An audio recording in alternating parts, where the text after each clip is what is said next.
আপুনি আকৌ দোকানলৈ আহিব ইয়াতে এমএলএ হোষ্টেল আজিও গৈছিলোঁ, ভৱিষ্যতলৈ আহিম। চুলি ইয়াতে কাটিব? আজিও কাটিছোঁ, ভৱিষ্যতলৈ কাটিম। দিল্লীত নাকাটে?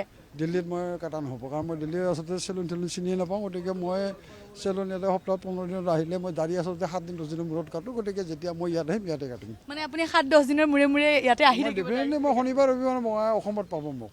সাংসদ হিচাপে যাত্ৰা আৰু ফণীভূষণ চৌধুৰী সংগ দিছে অতুল বৰা, বীৰেন্দ্ৰ প্ৰসাদ বৈশ্য, যিসকল অসম গণ পৰিষদৰ জ্যেষ্ঠ নেতাসকল আছে, সেই নেতাসকলে সংগ দিয়া পৰিলক্ষিত হৈছে। আৰু তেওঁৰ বঙাইগাঁও যি সমষ্টি, প্ৰায় 38 বছৰীয়া বিধায়ক হিচাপে তেওঁৰ যাত্ৰা, আৰু তাৰপিছত তেওঁ এতিয়া এই মুহূৰ্তত তেওঁ যাত্ৰা আৰম্ভ কৰিছে। অধ্যক্ষক তেওঁ যি বিদায় পত্ৰ, পদত্যাগ পত্ৰ, সেই পদত্যাগ পত্ৰ তেওঁ দাখিল কৰিব। আৰু তাৰপিছতেই এই মুহূৰ্তত আমি কিছু মন্তব্য ল'বলৈ যত্ন কৰিম। আমি এই মুহূৰ্তত যত্ন কৰিম। অতুল বৰা আছে আমাৰ সৈতে, অসম গণ পৰিষদৰ যি সভাপতি আছে, সভাপতিৰ কিছু কথা আমি এই মুহূৰ্তত তেওঁৰ সৈতে কিছু কথা পাতিবলৈ যত্ন কৰিম। বিধায়ক হিচাপে তেওঁৰ পদত্যাগ পত্ৰ আৰু সাংসদ আপোনালোকে সকলোৱে জানে যে এগৰাকী নিকা ভাৱমূৰ্তিৰ সহজ সৰল এগৰাকী ব্যক্তি, কোনো ধৰণৰ তেওঁৰ বিৰুদ্ধে কেলেংকাৰীৰ অভিযোগো নাই এই দীঘলীয়া ৰাজনৈতিক জীৱনত। আৰু 85 চনৰ পৰা একেৰাহে ইমান বছৰ বিধায়ক হৈ থকাটো কম ডাঙৰ কথা নহয়। ৰাইজৰ মৰম চেনেহ সমৰ্থনৰ বাবে তেখেতে দীঘলীয়া পৰিক্ৰমা অতিক্ৰম কৰিব পাৰিছে, আৰু ভাল ধৰণে দলটোৰ কাৰণে যথেষ্ট কৰি গৈছে। বিধায়ক হিচাপে, মন্ত্ৰী হিচাপে দহৰ কাৰণে কৰিছে। আমি এতিয়া আনন্দিত যে তেখেত এইবাৰ নিৰ্বাচিত হৈছে বৰপেটা সংসদীয় সমষ্টিৰ পৰা লোক নিৰ্বাচনলৈ। দলটোক এটা তেখেতৰ এই নতুন যাত্ৰাই দলটোকো এটা নতুন গতি দিব, শক্তি যোগাইছে, আৰু ৰাইজৰ কাৰণে, দহৰ কাৰণে, দেশৰ কাৰণে কাম কৰাৰ এটা নতুন সুযোগ তেখেতে লাভ কৰিছে। আৰু বাই ইলেকশ্যন সম্পৰ্কত আমি এতিয়ালৈকে বিতংকে আলোচনা কৰা নাই। বাই ইলেকশ্যনত দলৰ প্ৰাৰ্থী থাকিব, কথা বতৰা পাতি দলে সিদ্ধান্ত ল'ব।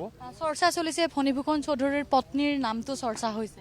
চাওক, এতিয়ালৈকে আমি প্ৰাৰ্থীত্ব সম্পৰ্কত তেখেতৰ সৈতেও কথা পতা নাই, বা দলৰ সৈতেও আমাৰ যিবিলাক সাংগঠনিক স্তৰ আছে সেই বিধানসভা সমষ্টিৰ কাৰো লগত এই সম্পৰ্কত আলোচনা কৰা নাই। গতিকে আলোচনা কৰিম, আমি আলোচনা কৰি এটা ভাল সিদ্ধান্তই আমি গ্ৰহণ কৰিম, যাতে তেখেতৰ নিচিনা প্ৰতিনিধিয়ে বৰপেটা বঙাইগাঁও সমষ্টিৰ ৰাইজে পায়। তেওঁ যি বিচাৰে সেইটোৱে হ'ব নেকি, নে দলৰ মতে? নাই, তেখেতেতো ইতিমধ্যে আমাক কৈছে, এনেই যদিও আমি আনুষ্ঠানিকভাৱে কথা বতৰা পতা নাই, দলৰ যি সিদ্ধান্ত সেই সিদ্ধান্ততে মোৰ মত থাকিব। যি ভাল হয় দলে কৰিব লাগে। এয়া আছিলে অতুল বৰা সভাপতি, আৰু তেওঁ ইতিমধ্যে মন্তব্য প্ৰদান কৰিলে। আৰু ফণীভূষণ চৌধুৰী আছে, আমি ফণীভূষণ চৌধুৰীৰ কিছু মন্তব্য ল'বলৈ যত্ন কৰিম।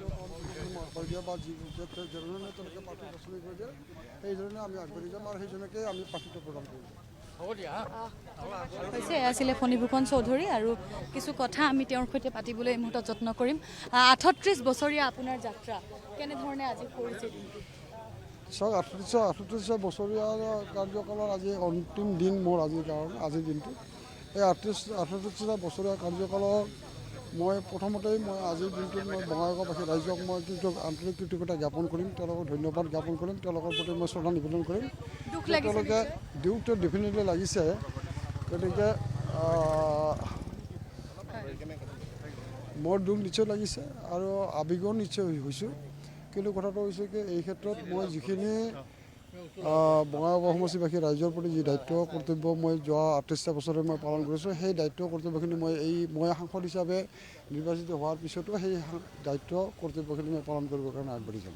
উপনিৰ্বাচনৰ কথা আহিছে, উপনিৰ্বাচন আপোনাৰ সমষ্টিত আপোনাৰ পত্নীৰ নামটো চৰ্চা হৈ আছে। নাই, মই এই কথাটো, এই বছৰটো পত্নীৰ নামটো চৰ্চা হৈছে, দুই এজনে উলিয়াইছে, মই সেইটো নকওঁ, কথাটো নোহোৱা বুলি মই নকৰোঁ। কিন্তু কথাটো মোৰ পত্নীয়ে হওক, মোৰ পুত্ৰই হওক, মোৰ ভতিজাই হওক, যিয়ে নহওক, এইটো বছৰটো তাৰে দলীয় কৰ্মীসকলে যেনেধৰণে চিন্তা দলীয় নেতাসকলে যাক প্ৰাৰ্থিত্ব প্ৰদান কৰে তেওঁলোকে তাকে মই প্ৰাৰ্থিত্ব দিয়াৰ ক্ষেত্ৰত মই আগবাঢ়ি যাম।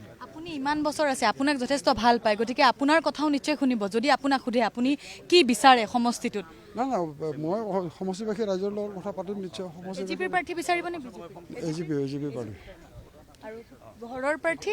না না ঘৰৰ পাৰ্টি পৰ্যায়ত মই আপোনাক কৈছোঁ যে দলীয় নেতৃত্বই যাক প্ৰাৰ্থিত্ব প্ৰদান কৰে তাৰ কাৰণে মই নিৰ্বাচনত অংশগ্ৰহণ কৰিম, নিৰ্বাচনত মই সহায় সহযোগ আগবঢ়াই লৈ যাম আৰু প্ৰাৰ্থীগৰাকী জিকাই অনাৰ চেষ্টা কৰিম। আৰু মই এটা কথাই অনুভৱ কৰোঁ যে যোৱা ৩৮টা বছৰ বঙাইগাঁও সমষ্টি অসম গণ পৰিষদ দলৰ দখলত আছে আৰু মই আশা কৰিম যে অসম গণ পৰিষদ আৰু ভাৰতীয় জনতা পাৰ্টীৰ যিমান দিনলৈকে মিত্ৰতা থাকিব সিমান দিনলৈকে বঙাইগাঁও সমষ্টিটো অসম গণ পৰিষদ দলে যাতে লাভ কৰিব পাৰে বা অসম গণ পৰিষদ দলে নিৰ্বাচন কৰিব পাৰে তাৰ ব্যৱস্থা নিশ্চয় দলে নেতৃত্ব কৰিব। আৰু মই এগৰাকী দলীয় কৰ্মী হিচাপে, দলীয় সদস্য হিচাপে মই সদায় অসম গণ পৰিষদ দলটোক আমাৰ ৰাজ্যখনত শক্তিশালী ৰূপে প্ৰতিষ্ঠা কৰাৰ ক্ষেত্ৰত আমি নিশ্চয় চিন্তা চৰ্চা কৰিম। আৰু মই আশা ৰাখিছোঁ, মই ভাবিছোঁ যে অসম গণ পৰিষদ দল নতুনকৈ ঠন ধৰি উঠিব আৰু অসম গণ পৰিষদ দলৰ পূৰ্বৰ স্থিতিতকৈ এতিয়া নতুনকৈ আৰু তাৰমানে ইয়াৰ দলীয় সংগঠন শক্তিশালী হ'ব আৰু অসমৰ জনসাধাৰণৰ তাৰমানে আস্থা ভাজন হ'বলৈ সক্ষম হ'ব। ধন্যবাদ জনাইছোঁ আৰু আপোনাৰ যাত্ৰাৰ বাবে আপোনাক অভিনন্দন। Thank you. আপুনি আকৌ দোকানলৈ আহিব ইয়াতে এম এল এ হোষ্টেল? আজিও গৈছিলোঁ, ভৱিষ্যতলৈ আহিম। চুলি ইয়াতে কাটিব? আজিও কাটিছোঁ, ভৱিষ্যতলৈ কাটিম। দিল্লীত নাকাটে? দিল্লীত মই কাটা নহ'ব, কাৰণ মই দিল্লীৰ আচলতে চেলুন চিনিয়ে নাপাওঁ। গতিকে মই চেলুন ইয়াতে সপ্তাহত 15 দিনত আহিলে মই দাড়ি আচলতে 7 দিন 10 দিনৰ মূৰত কাটো। গতিকে যেতিয়া মই ইয়াত আহিম ইয়াতে কাটিম। মানে আপুনি 7-10 দিনৰ মূৰে মূৰে ইয়াতে আহি থাকিব? ডেফিনেটলি মই শনিবাৰ ৰবিবাৰ মই অসমত পাব মোক। অসমত আহিব নিশ্চয়। এয়া আছিলে ফণীভূষণ চৌধুৰী আৰু আমি তেওঁৰ পৰা কিছু মন্তব্য ল'লোঁ।